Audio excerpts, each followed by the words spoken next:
Welcome back to the podcast. Today we are talking about you cannot bully your way to your goals.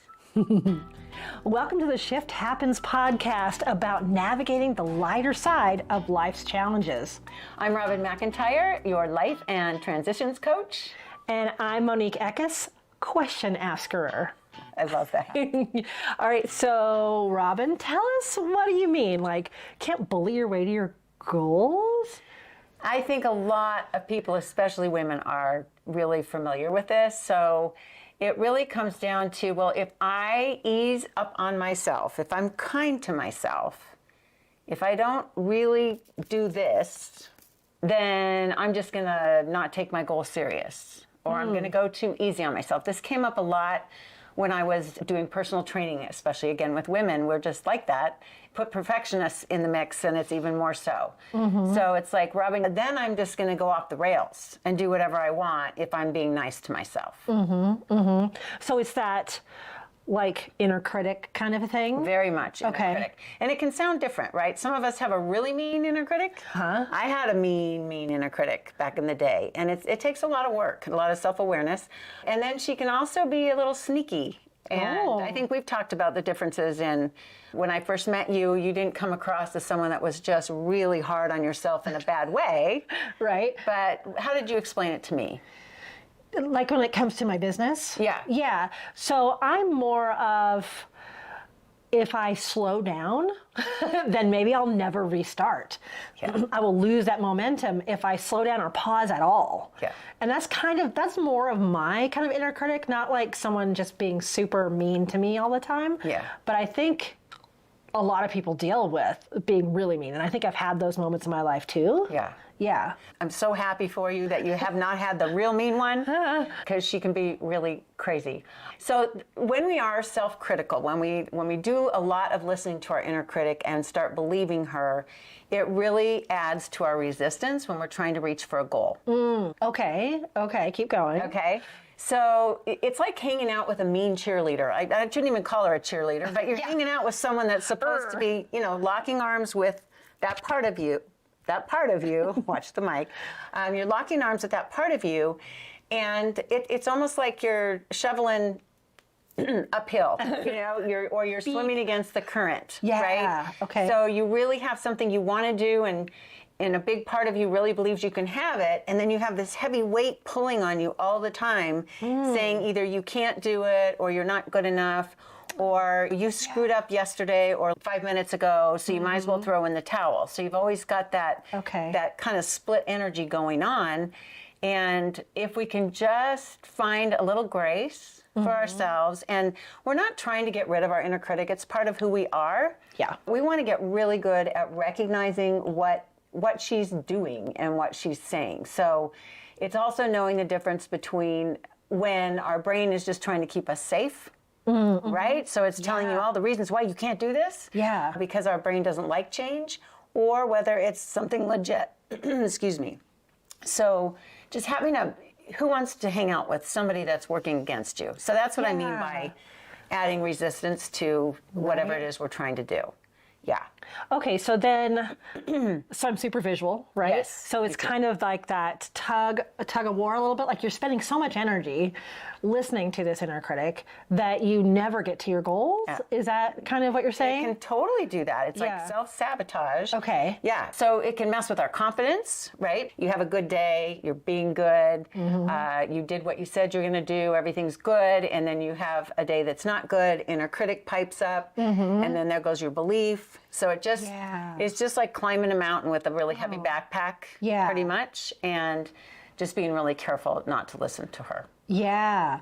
And I think if you want to share this story that you talked about in a webinar once, that's very, again, visual to me, about how that like took on physical form for you in your life. The mirror. Yeah. Yes. So when I was bulimic in high school, the way I saw myself, I was that girl that would put things on the mirror that was supposed to motivate me. But what I did was I took a picture of myself and I cut out my face, which was very, very toxic and puffy. I was not in a good place. Yeah. I cut out 2 pink ears, a pig nose, Oh. a circle, another bigger circle, legs, and a curly tail. And I put it on the mirror. And at the time, I know it was to motivate me. Right. And of course, I didn't know this. No. It's now I have a lot of compassion for her. I was a hot mess. And that was just a really, what do you do with that, right? But to me, that's like taking that mean inner critic and really putting it physically in front of your face. Like, you know what? Wow. You know what? Right. And I hadn't thought of it like that. I just remember going, that was supposed to motivate me. Yeah. And that ties into identity for sure, because, I see myself as this PIG, right? Mm-hmm. So what happens? That's the behavior follows. Yeah. So I probably stayed stuck way longer than we need to. As long as we see ourselves a certain way, our behavior has to follow. Yeah. We can only show up as good as we believe we can be. Mm-hmm. Yeah. So if you're really listening to that inner critic and taking that on as your identity, it's going to be really hard to get to your goals. Yeah. That's fine. I don't know why nothing's happening. Yeah. Yeah. Another example could be, children. Good boy, good girl, bad boy, bad girl, whatever. A child hears that enough, they see themselves as the bad child, and that is how they're going to be. Mm-hmm. That's how it works. Yeah. Yeah. Right. Yeah. Yeah. Kind of not separating the behavior from the identity. Right. And it works, and our inner critic is the same.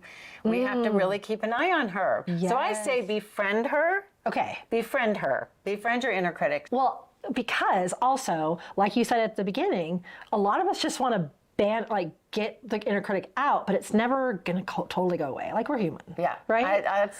We are human. Like, befriend them. Befriend it. Okay. Befriend her. Let her lock arms with her. Okay. So when she pipes up, okay, oh my gosh, I don't even know. I could probably give you a gazillion examples. Mine felt like panic. Now I don't get panic. When I get a message from my inner critic, it might be doubt in some form, and especially business, putting yourself out there on a podcast, things like like that. It's more like, okay, I hear you, thank you. I believe in what I'm going to do, and you just have to really get good at managing her. But to just let her take off with your thoughts is just not good. So, and on a bad day, there's times where I talk to clients, and maybe a client's having a really hard day, and just by reminding her that it's just the thoughts that we're in at this moment, the thoughts that you're in this moment, are affecting what you believe and how you're behaving, how you're reacting to it. Okay. Yeah. Okay. So Robin's got some really practical advice for us on this topic, but first we're going to take a sponsor break. Guess who's the sponsor? Robin right here. Robin, what do you have for us today that you want people to check out? So I have a PDF that I created for you, and it's evergreen. So to be honest, I created it, maybe 6 years ago. Okay. And it's when I realized the difference in a relaxed energy and a harsh energy. So the relaxed energy is when we are managing our inner critic. We can slow down to hear what's going on and see what's going on, slow down to go fast. Yes. That's kind of what it reminds me of. And it's about being. Okay. And then you've got this panicked energy. It reminds me more about do. Right. And am I doing enough? Everything's good and bad, black and white. Okay. So over here we've got a lot more space, and over here we have a lot more rules. So choice is over here. And it's just a really good way there's lots of words in these boxes that remind you, here I want to, and over here I have to. Ooh, yeah. So can you just feel the difference in that? Yes. Oh, this is amazing. This PDF. Yeah. Right? PDF. So we'll link it in the show notes and the description here. Whether you're listening to the podcast, it'll be on that, or if you're watching on YouTube, it's in the description. That's awesome. That'll be fun. Something that is going to come back to life. Well, thanks, sponsor. Hey, thanks, sponsor. Got to start somewhere. Okay, so Robin, we're talking about like locking arms, befriending our inner critic. Yes. You have a really cool way to think about this. What can you do like right now? Right now, if you don't already have a name, I like to name our inner critic. Like a person, a human name. Yes. Oh. Yeah, well, Or like just a name. yes. Okay, so I'm going to back up just 1 second. Okay, So, yes. because that made me think of something else too.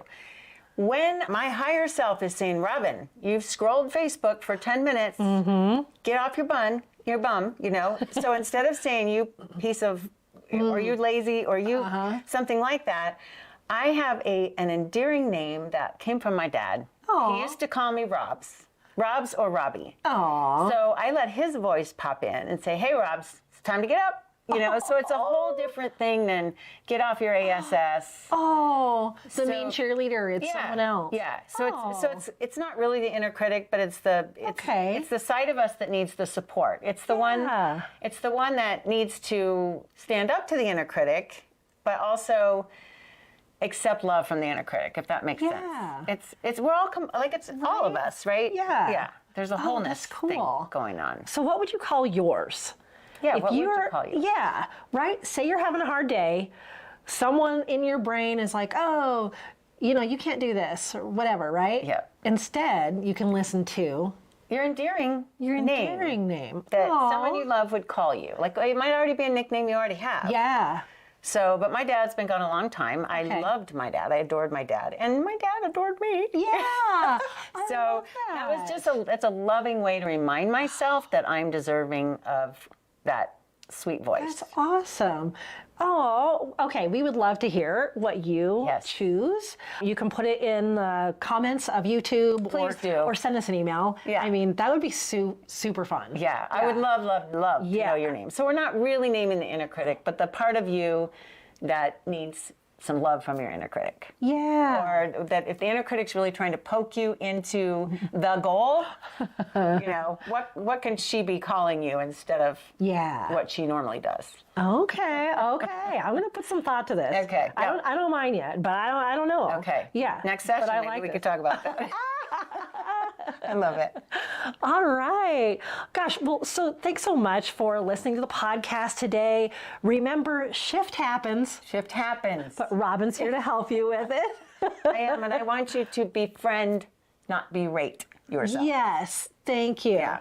If you want to know more about Robin and how you can work with her, you can go to the website, which is RobinMcIntire.com with all I's. RobinMcintire. And that'll be in the show notes too, on your podcast app or on YouTube, wherever you're listening and watching. Thanks for being here. All right. Appreciate your time. Yeah. And you. Yeah. Woohoo. See you in the next one. Ciao.